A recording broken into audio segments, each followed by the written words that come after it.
Bienvenue à votre info web du vendredi 8 novembre. Alors souvent, on se pose la question, qu'est-ce que je vais faire cette fin de semaine? Alors je m'apprête à y répondre pour vous. Je vous invite samedi, dimanche, donc le 9 et 10 novembre prochain. C'est en fait un assemblement qui est pour petits et grands, pour la famille en entier. C'est bricomanie, convention et exposition sur les Legos. Alors, il y a plus de 100 exposants sur place. Alors, ils vont faire le tour des 40 dernières années. Qu'est-ce qui se passe? Des expositions, des montages et même, vous pourrez mettre la main à la pâte. Alors, vous serez invité à créer une mosaïque en commun.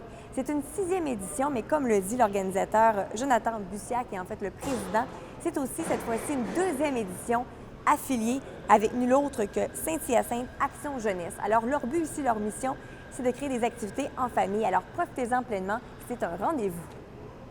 Cette fois-ci, en fait, je m'adresse aux jeunes, donc l'association Bonjour Soleil, qui est en fait un regroupement pour les familles recomposées, mais aussi monoparentales.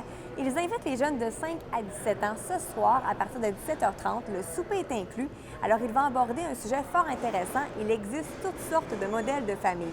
Alors, ils vont parler bien sûr de la séparation, des étapes, etc. Donc, ça peut être très, très bon pour, en fait, parler de ce sujet-là entre eux, entre jeunes. Alors, peut-être envoyer vos jeunes souper là ce soir.